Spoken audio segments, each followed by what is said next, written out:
एक आदमी औरत के जिस्म तक पहुंचने के लिए हर हद पार करने को तैयार था। उसके जाते ही वो जानबूझकर कार का दरवाजा फंसा देता है। जब वो लौटकर मुश्किल से गाड़ी में बैठने लगती है, तभी वो अचानक बाहर आता है। मौसम बिल्कुल साफ था, फिर भी उसके हाथ में छाता था। वो कुछ पूछ पाती उसे पहले ही वो छाते से झटका देता है और वो बेहोश हो जाती है। होश आने पर वो खुद को कार की पिछली सीट पर पाती है, हाथ पैर कसकर बंधे हुए। वो शोर नहीं मचाती, बल्कि चुपचाप अपनी फोन वॉच से पुलिस को कॉल करने की कोशिश करती है। तभी उसे बताया जाता है कि यहाँ कोई नेटवर्क नहीं है, इमरजेंसी कॉल भी नहीं लगेगी। ये सुनकर वो चौंकती जरूर है, लेकिन घबराती नहीं। जेब में रखे छोटे चाकू को निकालती है और उसका ध्यान भटकाने के लिए बातचीत में उलझाती रहती है। साथ साथ कलाई की झिपटाई ढीली करने की कोशिश करती है। Want to braid your hair?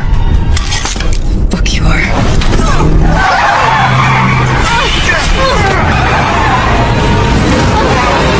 इसी दौरान गाड़ी के अंदर हाथापाई होती है और कार अनियंत्रित होकर पास के पेड़ से टकरा जाती है। जोरदार टक्कर से दोनों पल भर के लिए सुन्न पड़ जाते हैं। संभलते ही वो दरवाजा खोलकर भागना चाहती है, लेकिन उसके बाल पकड़कर उसे वापस खींच लिया जाता है। अफरा तफरी में वो सीट बेल्ट पकड़कर पूरी ताकत से उसकी गर्दन में कस देती है, मगर सीट मैनुअल होने की वजह से वो खुद को छुड़ा लेता है। खतरे के बीच वो जोर से पैर मारती है और फिसलकर कार से बाहर निकल जाती है। बाहर खड़े होकर वो चाकू लहराते हुए चिल्लाती है, लेकिन सामने वाला बिल्कुल शांत रहता है, घड़ी देखता है और फिर जेब से सिरिंज निकालता है। वो बताता है कि बेहोशी में उसे एनेस्थेटिक दिया जा चुका है। 20 मिनट में हाथ पैर सुन्न, शरीर बेकार और सांस लेना भी मुश्किल हो जाएगा। ये सुनते ही वो डर के बावजूद भागने लगती है। सच झूठ का पता नहीं, लेकिन जान दांव पर नहीं लगा सकती। भागते भागते उसके हाथ सुन्न होने लगते हैं, जबकि पीछे से वो बिना जल्दबाजी किए आता रहता है। दूरी बढ़ाने की कोशिश में वो और तेज दौड़ती है, लेकिन थोड़ी देर में टांगे भी जवाब देने लगती हैं। आखिरकार वो गिरकर जमीन पर रेंगने लगती है। पास आता देखकर वो एक पेड़ के खोखले तने में छिप जाती है, मगर वहीं चींटियां उस पर टूट पड़ती हैं। कुछ देर बाद वो आगे बढ़ जाता है, लेकिन दर्द सहते सहते